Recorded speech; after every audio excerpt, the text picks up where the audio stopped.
Check 1, 2, 3.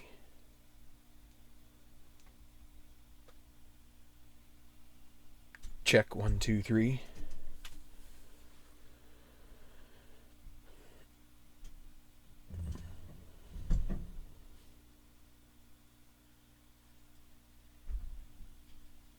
Check 1, 2, 3. Okay, so hello there, folks. Tenacious Earl here. Good to see everybody. I don't have my chat window up right now because I don't have my alternate screen hooked up. So I'm running this as a PowerPoint, and I hope this is looking the way it's supposed to look. Seems like it is. So yeah, so I'm going to do an update here using, I create a little PowerPoint. I'll tell you, it's just so tough to find time on here anymore. It's just, everything is super packed with people doing live streams and everything. It's just really tough to come on here and just do something pretty chill. So I'm going to try and get this done here. I did turn on my phone. I'll be able to see a little bit of the chat here at points, but hopefully this will give you a clue as to what my thoughts are as far as this playoffs go. You know, I did sort of a mashup, record, compile, upload with the last tournament because it just seems like it's really tough to. There's a lot going on. I mean, everybody's now got NFL and all this other stuff to deal with. So, you know, heading towards the playoffs for Major League Baseball and all this, it's just, you know, just the way it is. So, so if you could hit like, that'd be great. You don't have to. I understand. Whatever. I'm going to try and give an update here for the people who are interested in what's going on with this. Obviously, these are fictional players. We've done 28 tournaments. I'm going to kind of take you through what exactly is going on. And that's why I made this PowerPoint presentation, so I could kind of like collect my thoughts and put it all in one spot. So let's start off with a view of how we do things on the tour here as far as the way, and I'm only showing the top 20 here. I'll try and explain how it goes from 21 down. It's kind of formulaic. We're using the PGA Tour earnings model and the point model for the, you know, that's what I've tried to do. You know, the earnings, they change based on the purse, but the percentages stay the same, and we have different point levels based on what the tournament is. So for a normal tournament, same as major, same as playoffs, all of the percentages of earnings are the same. 18% of the purse goes to the victor, 10.8 is for second place, and then 6.8 is for third, 4.8 for fourth, and on down. Once it gets to 14, it kind of like drops at a point, at a tenth of a percent from that point on. So as you can see there, and down from there it goes and goes until you get to the cut line, and after the cut, nobody earns any money. You're basically contributing to the prize fund, and you better be happy about it. For points, 500 points for a normal tournament, which is basically everything except the 4 majors or these 4 playoffs. And because we are putting a premium on the playoffs for the sake of drama, or whatever you want to call it, those are the most valuable in terms of points. The majors tend to be the most valuable in terms of money, although I think the Tour Championship is also at maybe the same level as the majors. I think it's 10 million is the purse. But 500 points is the top of the heap for the normal tournaments. For the majors, it's 600, so they get a little boost for the majors. And then the playoffs are 2,000 points. And I am quite sure when I developed this, I was using what the PGA Tour uses. I could be wrong. The other thing that they do differently now than they used to do is the Tour Championship, which I really don't like. The Tour Championship is somewhat of a staggered model of giving starting people at different under par, like the handicap the field base. So number one gets the lowest score to start, so they would be minus, I don't know. I'm not sure. I don't know exactly how that works. I just know that it seems to be horrible for TV because Dustin Johnson just like walked away with it. And there was like, but I mean, the U.S. Open was pretty much straight up this past weekend, and Bryson DeChambeau, sorry, I just had a little brain fart there. He just ran away with it too. So I guess when you just add 50 pounds in 6 months and just can beat the ball out of the rough every time, I guess it kind of helps when even through the big rough. Anyway, I'm sure there are lots of people like Bryson, and seems like a nice enough guy. So anyway, this is the way we've done it. And the trouble that I have is, and I think that might be on the next slide. I don't have the list right in front of me. Okay, yeah. If you look here, I'm going to go just let you take a look through the final standings. If you're looking for your favorite golfer, you can hit pause. Emmerich basically didn't quite double Gareth Leonard's point total, but it's pretty close. So, now granted, if Gareth Leonard won a couple tournaments and Emmerich didn't miss the cut in this playoff, or if he missed the cut a couple times, you know, we have a tournament of it. But still, it's pretty rough, you know. 10 wins. It actually surprised me it wasn't more stark, but, you know, if you go back here and look, it's 300 points per second. So if you got a couple second place, you know, if you got mostly second places when Emmerich got wins, then, you know, that would be, you'd keep it pretty close. So I was also, you know, I'm a little surprised that Van Dyke's third, but he did not perform very well when we got him into the final rounds. The other thing to keep in mind is a lot of what you see here becomes derived from the tournament ratings. So if like Martin Van Dyke, even if he doesn't make the final 12 that we take on, if he ends up in like B plus or B, he's going to be pretty much close to the top 10 when it's all said and done because of his one rating. He's a 1A. So, you know, that kind of like, that's how play has kind of constructed the way that the standings will play out. You will get some interesting results, but for the most part, when you take 13 through 70, whatever, those scores are going to kind of like, you know, with a little bit of variation because of these grades, you know, we give them like, you know, B plus, B minus, C plus, yada yada. There will be some variation, but for the most part, they should grade out at the end into the scores that are kind of like commensurate for where it's viewed that these guys should end up in the final standings. So that's why you see this here. So you've got Emmerich, Leonard, Van Dyke, Summers, McAdams, Lee Song, Aberle, Westinghouse, Magellanes, Granbury. We've seen these guys lots and lots of times throughout this season. So, you know, you could see who's had, you know, the wins. The guy who won 2, but he, again, with a bad tournament rating, he ends up at 15th in the Samson Peterson. That's one of my, I had 2 custom cards that I had created during the first season that won tournaments this year, which is kind of neat. So they're going to move into the next year too. So I'm just going to go ahead and wait. Yeah, keep moving here. And again, if you want to take a look and stop it after the fact so you can see where, you know, Ziggy Juno shows up. If he is in here, I forget. We haven't seen him very much. There's someone like Elaine Zelderloo. You can see he hit 62nd in the regular season standings.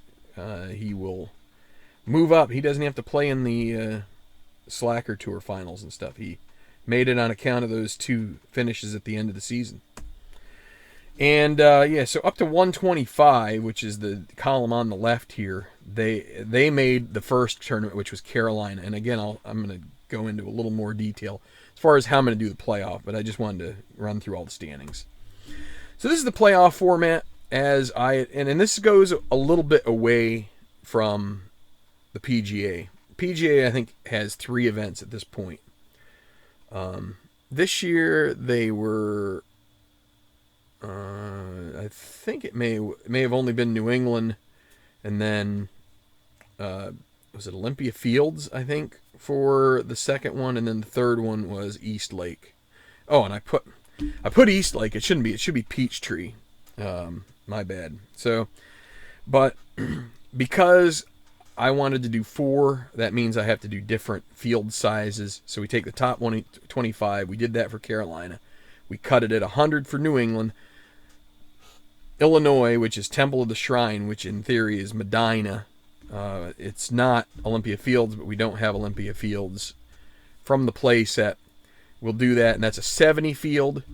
And then the championship at Peachtree, my bad, is field size of 30.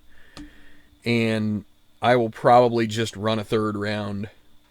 You know, that's what I did last year. Run the third round stuff to get a 12-person field. So the format for the playoffs, which I've already started, and I kind of came up with this after one event, but my running theory was that there was going to be no drama without some kind of a change, and I think in the end I maybe haven't really put nearly enough drama in. I kind of wanted to tighten it up a lot, but I got some advice from Larry Rice here in some of the some correspondence that, you know,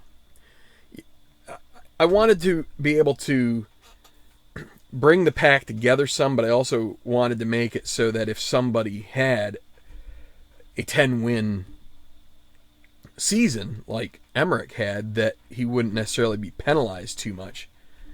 But if, let's say, a number of guys had like 3 or 4 wins, then you'd have a pretty tight pack. And maybe, you know, in the end, it may have turned out that way anyway, just with the old points. But we're just trying this. I think it'll be fine. It seems to be fine so far, and you'll get a chance to see where it stands right now. The base points. So I give the top 20 a point total to start. And I'll again show you that here in a second. So I think 2,500 was for Emmerich because he was number 1, and then it drops down from there. Per victory, you get 250 points on top of that. So he gets another 2,500 because he won 10 tournaments. And then all the top 10s that you had that were not wins, you get 100 points for. So that's kind of to try to help bring up some consistent performance for guys. So where it started, well, I guess I didn't show you the actual way that it came together. But so, like I said, Dustin Emmerich, he got 2,500 for the base. He got 2,500 for 10 wins, and then he had another 7 top 10 finishes on top of that. So he starts with 5,700. So Leonard with 38. So he started about 1,900 behind, right? Roughly 1,900 behind. So within a win, of course, that would also mean Emmerich would have to miss the cut because he's obviously going to be getting some points probably for finishing most likely in the top 10 with his tournament rating. So, or, you know, if he ended up somehow finishing in a group that was D. So let's say you had a draw golfer was A+, and then the rest of it finished in D. Then maybe he would end up finishing in sort of like the top 20, but not a top 10 position. Then maybe Leonard would get together. This pretty much is pretty much sequential until you get to about 15th place. Well, no, you know what? Let's say 13th. Honorado seemed to have quite a few more top 10s than Laufenberg and Kanishi. So, but Kanishi also had a win, so that helps him out a little bit. But not as many top 10s. So that's through 125. That's everybody that made it. And then this is the current standings based on this. So this is using the playoffs. So, and I thought about, I might be able to bring up the actual spreadsheet. So 2,000 points for the win, 1,200 for second place. So Dustin Emmerich has gotten a couple of 1,200 point hauls for finishing in second in the two tournaments. So Trent McAdams with a victory in the first one actually is pulled ahead of Gareth Leonard, but still is 2,200 back. So we still have a race here. We have two tournaments left. Westinghouse has also made quite a move as well, but it's really down to McAdams and Emmerich for the most part. You really need Emmerich to kind of bust out on one of these. You know, he needs to miss a cut, and I don't know. It's pretty rare for him to miss a cut. So otherwise, I think it's pretty tough. So this. What I had intended to do was only use the base values. So to start Emmerich at 2,500, Gareth Leonard at like 2,300, and that would have really made it sort of a crap show, so to speak. So, Brandon, hi T-Ball, hi Larry. So, mentioned earlier about your advice. So, we are up to the third event, so we're going to be in Illinois, and this is the top 70 here. In gray are the guys who are just out. Kenji Morita just misses out. Marshall Weber as well. And then you've got Duval, Bradshaw, Runyon, and Yi Chen all just on the outside looking in. So I think that is about it. So basically, each round sets the order for next year as far as the priority. The top 125, they can enter any tournament they want. But I will also, again, for Season 3, use some form of some kind of a rest model. And I'm pretty sure I'm going to use the same one I've been finishing off this season with. Which again uses kind of a three-tiered A, B, and C. You know, A being the big tournaments, B is kind of middle of the road, and C the lesser ones. And you know, the chances of an A player playing in a C tournament are, you know, like a top 20 player playing in a C tournament are pretty low. Whereas, you know, pretty much everyone wants to play in an A tournament, and only the cream of the crop are really going to get in. So. Did I put anything else in here? No. So,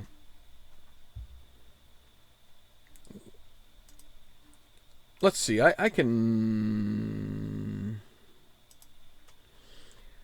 So I guess right here, if you want to see how it's kind of like progressing, as I said, Emmerich has 57 and then 1,200 each, and you can see McAdams with the 200. Now he didn't have quite as good of a tournament at New England, so that's if he could have finished third, he might have ended up within that factor of if he won a tournament and Emmerich missed the cut, that he could take the outright lead, but just a little bit out of that right now. So it's going to take two tournaments from Emmerich to kind of like fold, I think, to bring other guys back in. Gareth Leonard, just not good enough here. Carolina and New England. New England, I don't recall him making the final groups either, so that kind of like hurt him. Martin Van Dyke hasn't even come close, and Yeah, and it's weird because I don't know. I'm using this other. I've been using the spreadsheet technique in order to do the rounds, the first 3 rounds, and it has brought in some. It's brought in a higher percentage of the established PNG cards that I get from play, which makes me think that definitely makes me think that the other process I was, the process where you flip the cards and stuff, was biasing it a bit, especially early on in the season, towards the custom cards based on either the size or the weight. Like the weight of the paper just makes it a little tougher to be careful with it. So, to do cuts that are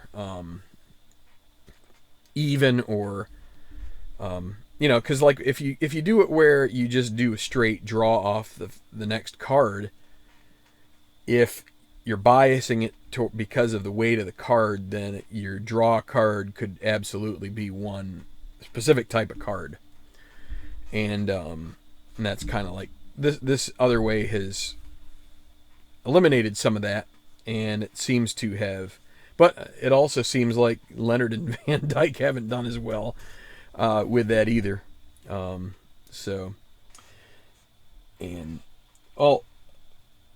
Okay, Larry. Well, I think that's also if you go to Play website, and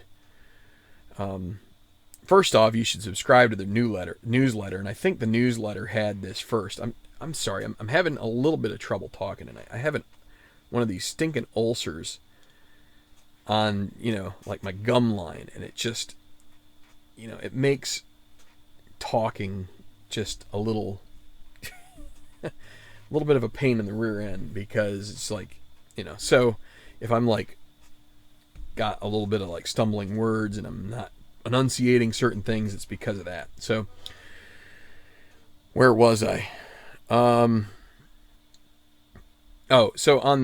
subscribe to their newsletter, but there was an article that was written, and I think there was one of the users of the game had done some analysis as well on how, the distribution of tour players. And I've mentioned this before, but I'll mention it again because someone may not have heard it before. There's a distribution, but typically 50% is probably around the normal event total or event percentage that's played in for each golfer. It probably ranges from like 45. Well, if you get to like a Tiger Woods type, it could be even less, because he's just, first off, he was getting some tournaments that he would go play in because he would get an appearance fee. So he would go over to the Euro Tour or whatever and go and make a little bit of money guaranteed without even having to worry about whatever prize fund he would get. But typically it's like 45% to 60%. And so I'm trying to bring mine down to, if I can get between 60 and 75, I'll be pretty happy, because I think early on it was quite a bit more than that. I think Emmerich, I can show you this screen here, and if you're interested in the total money, so he played in 21 of 28 events, which is considerably more than 60%, considerably more than 50%. So, 17 million fake dollars. Moment as little runny nose here. McAdams not too bad either. 7.6. I think you can buy a house or two with that. Depends on where he wants to live. Van Dyke 7.1, and so this is everything. This is including the playoffs. So again, McAdams, John Westinghouse has gotten a bump here because he's gotten up to 3 wins now. He had 2 in the regular season and 1 more now. So he is close to breaking the top 5 if he could win another tournament. But so a good season from him with let me see, what was his tournament rating? So here is that sheet. He's in the twos, so not too bad. Where was I? I was on this guy. So if you want to see scoring, Emmerich is coming in at about a 68 scoring average, and that's based off of cut rounds. Anything that ends up under a score of 200 is considered a cut, and I divide that by 2. Anything over it is considered a 4 round total, and I divide by 4, and that's how I'm getting the scoring average. So no surprise. Now Aberley is coming in at 4th, even though you look at, because he hasn't won any tournaments. He's 8th, and he is actually the highest money winner without winning a tour event. I guess when you make 5.8, then winning tournaments isn't quite as crucial for you. I'd love to have that thing. And Brandon is talking about that, so I guess we were on the same wavelength there. So, but yeah, it's pretty neat to see how things shape up with. I'd love to be able to be even a little more detailed, because I think there are ways to kind of suss out putting, ups and downs, sand saves, things like that. I don't know about driving accuracy. I think that might be tough to do because you've got like the 6, but even like your white 6s, so you can't really get putts. I guess you have to assume a 2-putt, and then that would not lead to any, recovery shots or anything like that. So, yeah, these are, I mean, I don't have, 100 million to throw around to virtual guys. So yeah, but if I go to the schedule, $6 million per 7.5. I think you'll find that these tournament purses are pretty close to the it's pretty close to what they use in the real tour. Maybe a little higher. I'm not sure. So Michael Peterson is asking about the lineup. So I mean, this is where it stands at the moment, just to kind of like give another view to this. So it's going to be the 70, and let me pop it back here. So we're going to be heading to Illinois, to Medina. We don't have Olympia Fields, but this will be a 70-player field. And so when I flip it back down here, down to Newt Washburn, a tie between him and Malcolm Wiles. Those are the last 2 that are going to make the top 70. And I could come back over here to my statistics compilation. Let's see. So Wiles picked up 68 points in the last, let's see, where was he?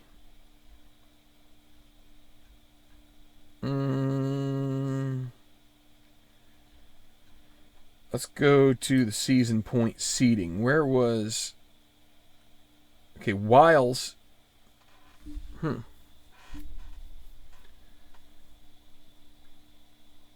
There must be some guys that are coming up over top of them, because...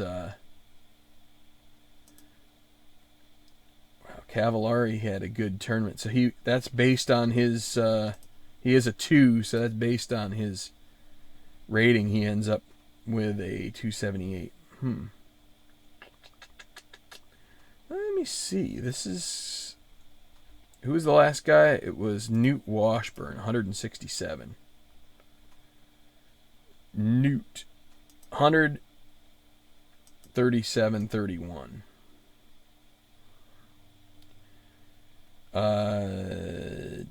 Where was Malcolm? I just saw him. Oh, he's way up here, but he ended up he didn't get any. So this is the thing about this, the way that this is structured, because it wasn't in the top 20. All he got was for top 10s, but he must have had. Is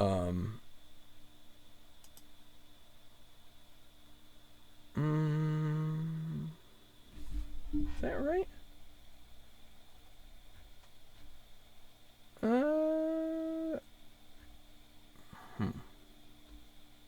Oh, it's one top 10. Right. I gave 100 per top 10. Sorry, my bad. I was having a blank there. I was thinking 10? No. So he had one top 10. So because only the top 20 got a good kind of like bump from this sort of like base points. So Malcolm and who was the other guy? It was Newt. They both started on because they had one top 10, and then they both pretty much finished in similar places, and that's how they ended up there. So if we look back at the seeding, Washburn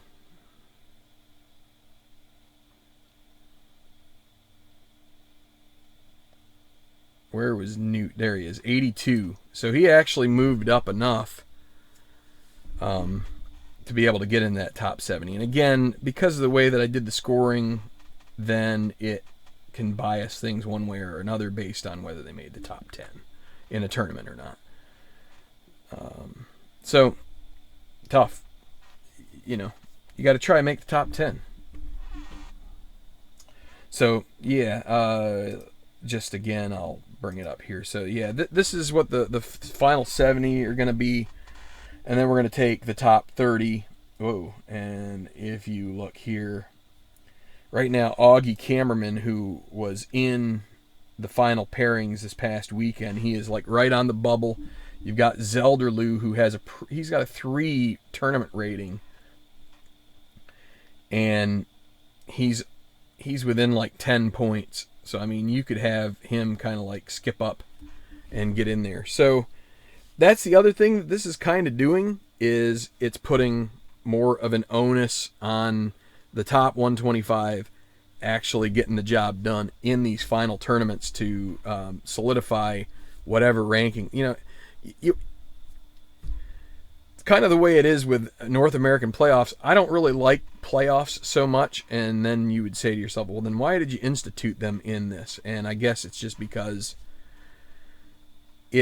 I wanted to model it mostly off of the PGA Tour, but I definitely don't like this crap where they set up the top guy in the final tournament to be like 2 shots clear of second place.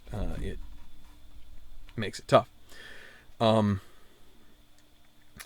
So what was the other thing I was going to say? But you know, the whole point would be, you know, if you have your 8 seed play out of their league and play better than the number 1 seed, then they should win and they should improve. And so that's kind of what we're doing here, is we're saying in these final 4 tournaments, if you can make the cut and get some points, then maybe you'll make it in the next one. But this 30 is going to be pretty tough. And so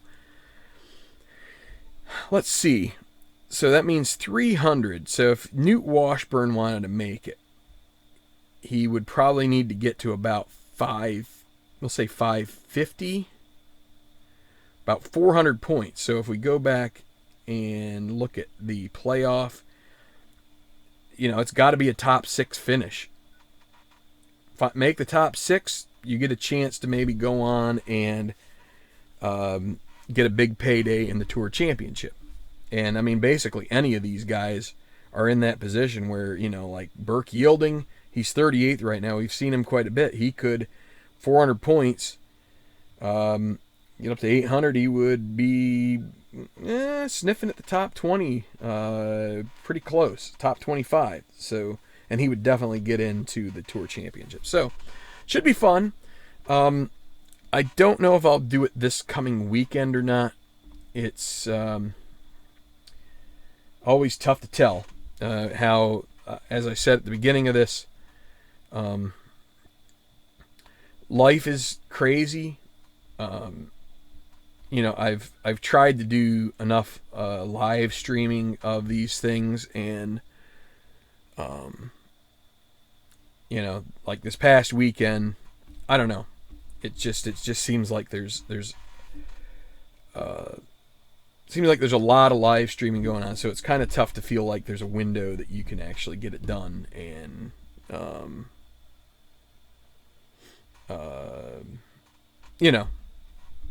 it's just that's the way it is. So, but hopefully Saturday afternoon, or potentially, I don't like to do Sunday afternoon. Again, it's like NFL season now, and I know there's a lot of mixed feelings about the NFL. I'm still, I've tolerated a bad team for 20 years almost, and at least up to now, there's some payoff for the Bills, so I am enjoying it. I'm pretty much turning it on right at kickoff because I'm just sick of the noise. But and that's I mean I don't necessarily have any kind of like reason other than just I want to watch football. That's what I'm doing. I just want to see the football. I'm sure there's lots of reasons why. There's been lots of stuff in the last 200 and some odd years of the country. There's you're allowed to have a platform. They can have it. I'll just turn it on at game time, and we'll both be able to coexist, which is, I think, a lot of the people who are in that kind of ballpark, that's what they put on the back of their car. So we can learn to live together and accept the fact that people have their causes, and and our cause is tabletop baseball. So, and I'm sure there are plenty of people who turn us off. So anyway, I guess Michael, that sounds like Jets, but I could be wrong. Sorry to hear that. Since it's 70, well, I probably will I think for 70. I mean, why would you do cut? Yeah, I must have done that for last year as well. So yeah, there won't be a cut. It can't be. 58 at Punta Cana. Wow, I thought 61 was good, but I don't know. Yeah, so yeah, Michael, that's the thing, is like I mean, I'm not trying to besmirch anybody or like decry anything, or I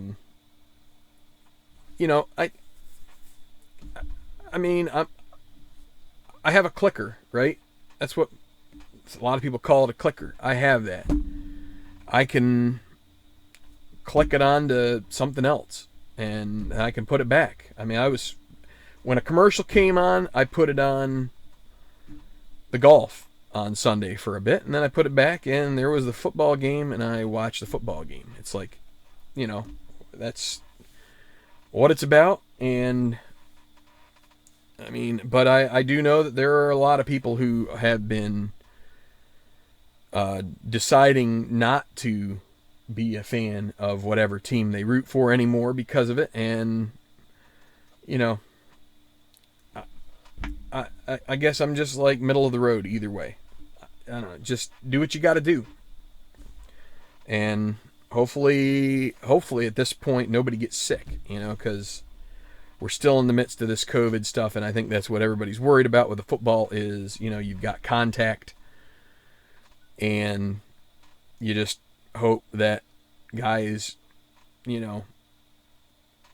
breathe, panting, out of breath, sucking for air, exhaling, and all this stuff, that it doesn't, But I mean, I think they test negative, and as long as everybody is observing whatever curfews are instated, so that they're not, going out to whatever nightclub or restaurant or whatever, and getting themselves sick. I think if everybody does that, then everybody will be safe there. It's nice to see a few crowds. They had a kind of a small one there in Miami yesterday for the Bills Miami game. So, I think everybody's just looking forward to, not everybody's looking forward to getting a vaccine. I mean, I'm probably not going to take it, but I think we're looking forward to the vaccine being there for the people who need it the most. Hopefully then we can start to see society move back towards being more productive again, and having, letting these small businesses, get back to what they were doing so well doing, and everybody then kind of like gets back to the days when we can plan out vacations or trips to see family or whatever. It's just, we've already belabored the point from this year, and it's just sad to have to do it again, but we keep doing it until there's a change. Hopefully there's a change in the next few months. So, okay, Brandon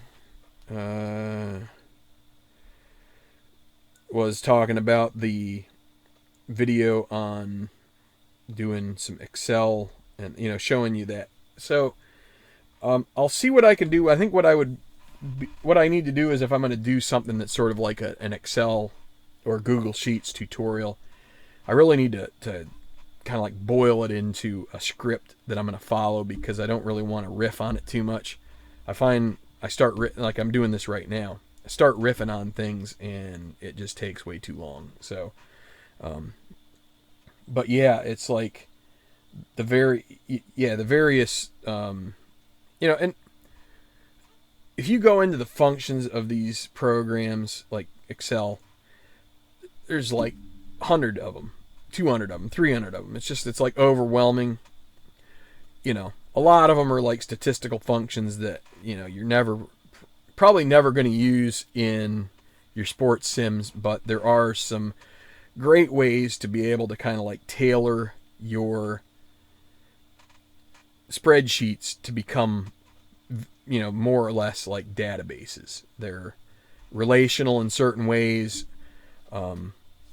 The things I put here in this PowerPoint presentation are all like screen caps of things that, these are all calculations that are done basically on the fly by,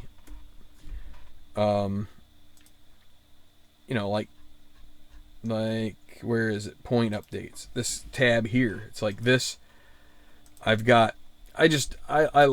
end up loving these little nested loops. So I've got like Illinois here ready to go for when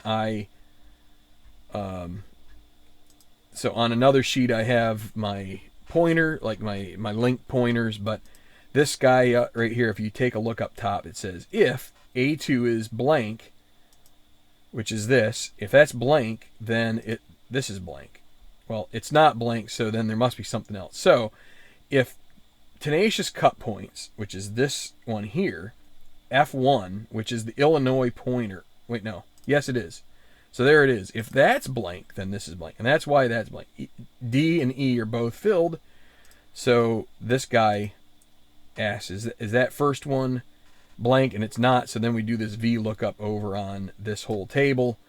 And again, it's like, you look up from this value, Dustin Emmerich, into the table over there, and then we take column 4, which is the Carolina tournament. If we go to New England, it's 5, Illinois is 6, 7. And so each time it will, when I put that value in there, it will extract all of that data from that particular tournament spreadsheet, and basically does all the updates on it. And then the H is just a sum of all of B, well, sum of these 4 right here plus B2. So it's just the way I could have done it the other way. I could have done B2 plus the sum of, doesn't matter. Anyway, I can try and do some more of that.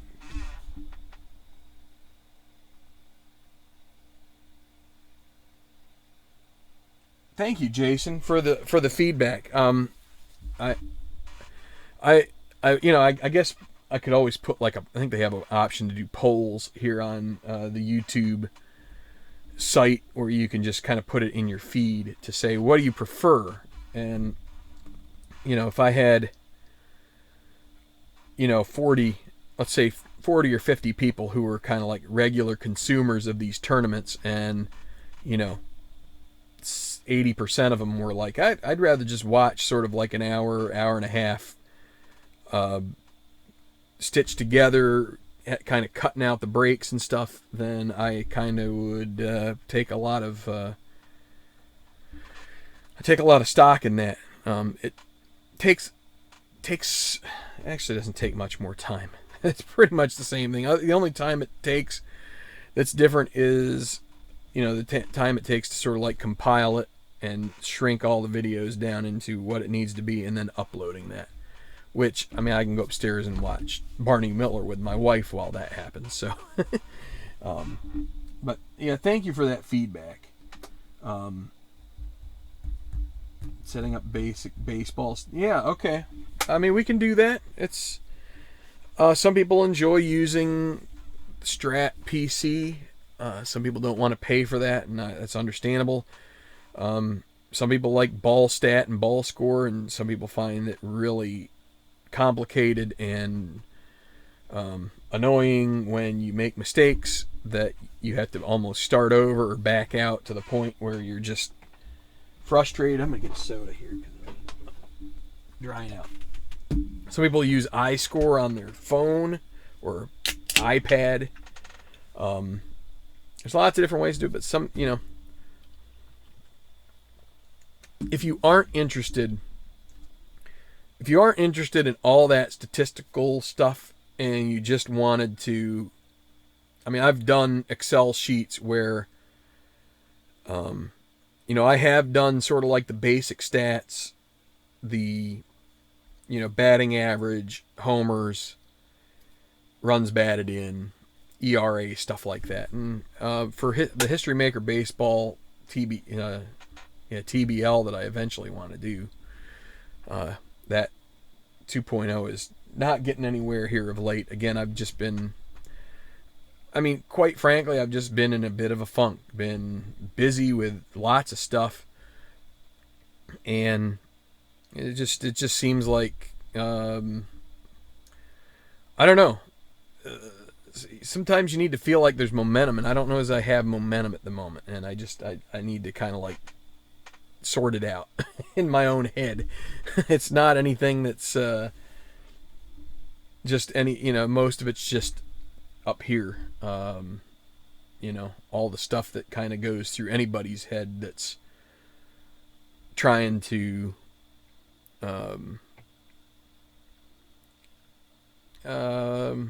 maybe trying to be creative, trying to entertain. Musicians, actors, writers, all this kind of stuff. I'm not necessarily trying to put myself on the same level as, somebody with writer's block, but sometimes it can feel that way. So it's a much lesser level of that. So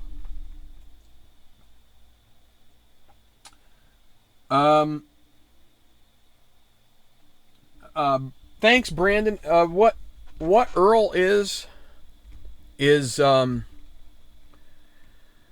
don't think he would mind me sharing this. He has just kind of like gotten back into kind of like baseball card stuff, and he's gotten a couple of hauls that I think have pretty much tied up his time here for a while now. So that's pretty much it. And probably some also like busy work stuff too, but I think it's mostly just we're hobbyists, and sometimes, like last week, I did a couple of flights with my virtual airline stuff. I flew from Manteo, North Carolina, to Florence, South Carolina, and then I flew, and this is with a Baron 58, and then I flew from Florence to Savannah. Now I'm currently in Savannah, I guess, in theory, and I want to now take a route from there to Peachtree, DeKalb, which is a hub for the virtual airline that I fly on. And then from there, so I purchased an airplane called the Bonanza. I think it's V35 is the name.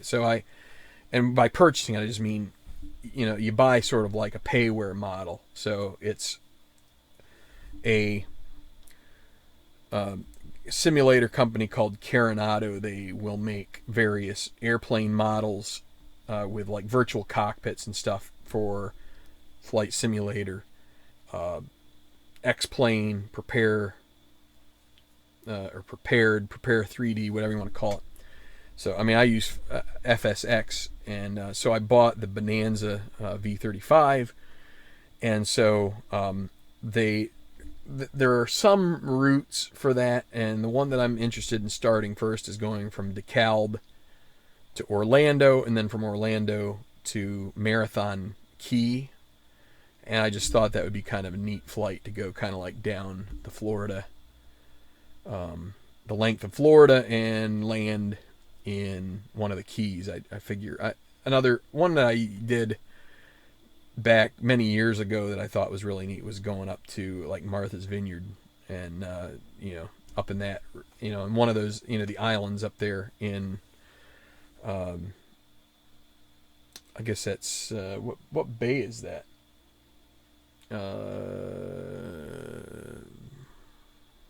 Massachusetts Bay? I don't know. I guess that might be what they call it. So that's kind of what I'm trying to do, to sort of like sprinkle in some other stuff that interests me, because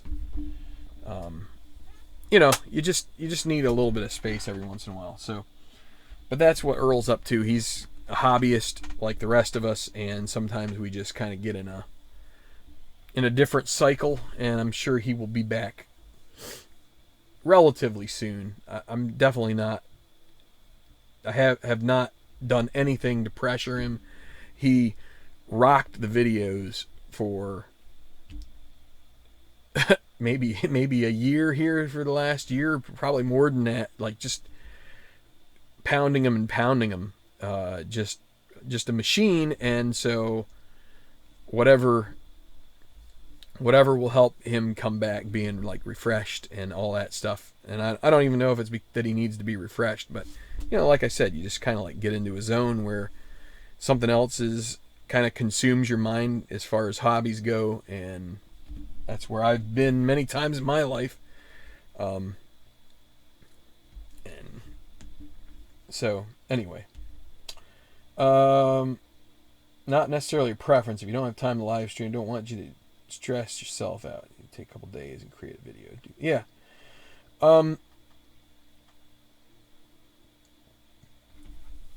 Yeah, the ABBA tournament was. Yeah, so that's something that's yeah,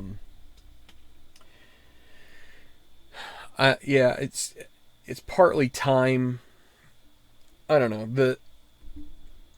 My grand view of the YouTube videos that I do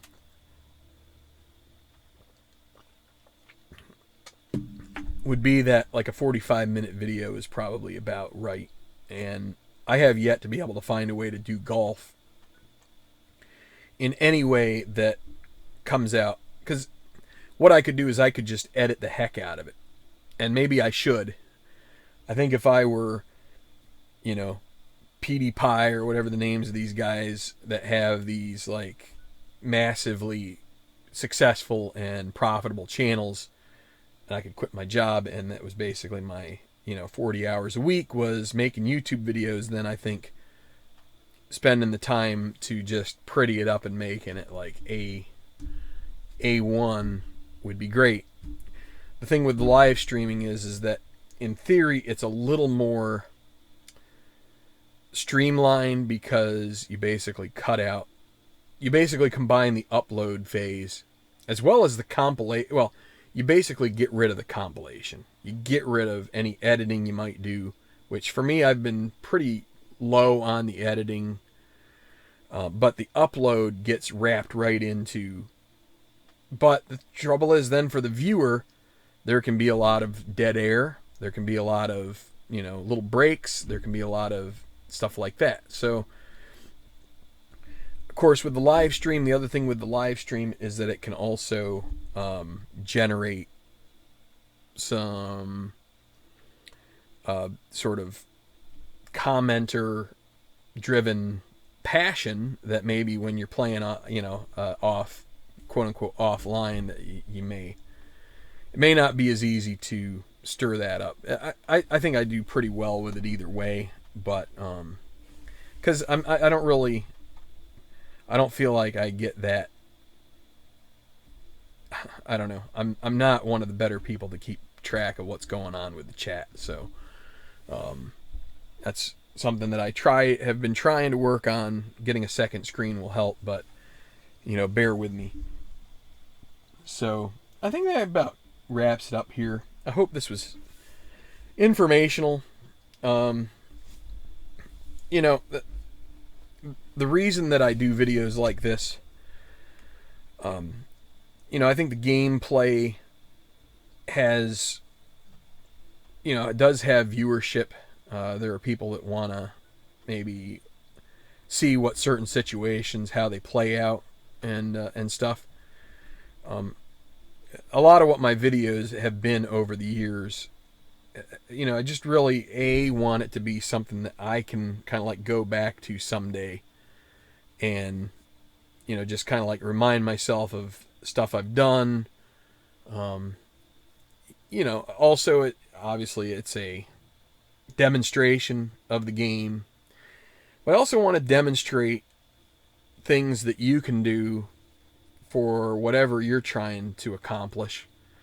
And I think sometimes with the size of the projects that I do, it really kind of gets a little too massive to be able to then make it be what I originally intended. But it's okay. We will work.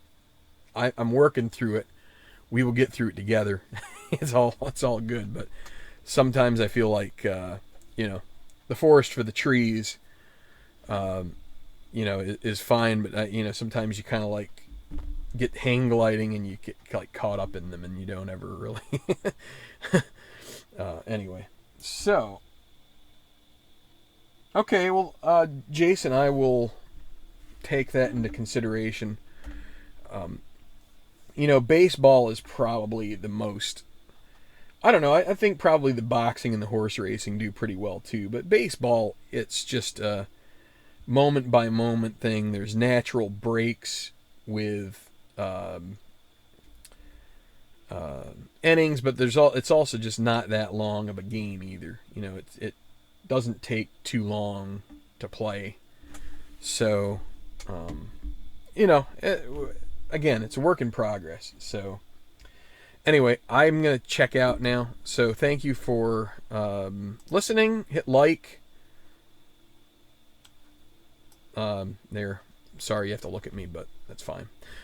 Hit like if you would. I would appreciate that if this is the first time that you've ever heard about the Tenacious Golf Tour, and I would not blame you if it were the first time and you think it's something that sounds mildly interesting. You're welcome to subscribe to the channel, and you can get some updates. You'll get, especially if you hit the bell, you'd get notified when we're going live or whatever, or when a new video pops up. That'll just show up in your feed too. So if you can see it on my face, I kind of look tired. I am pretty beat. Wasn't a great night of sleep, but that's okay. We're almost to October. I mean, good grief, this year has just flown by with this COVID crap. And just like you, I can't wait for it to be over. So, good night, all. And last, I hate feeling that way. I've so much in the last couple of years been trying to enjoy the days, and feeling like I want to skip through a year just sucks, because it's like That's one more year that's gone from my life. And, you know, I want to be able to, and it's one more year gone from my parents' lives, from my kids' lives, from my siblings, all this stuff, aunts, uncles, yada yada. And I don't get to see any of them right now. Hardly any of them. Saw some in-laws just recently. That was the first family I've seen since Christmas, aside from video chatting. It sucks. It sucks to say, I want to skip this year. And yet we're sitting here doing that. We're basically saying, I'm going to take my 75-year life and I'm going to make it 74 years for a virus. And it just sucks. So, shame on the people that are responsible for this crap getting out. Whatever it is. That's just how I feel. So, see ya. I'm in a great mood tonight. All right, we will get back to some golf pretty soon. Just hang in there, and God bless you all for all your support for the channel. We'll see you soon.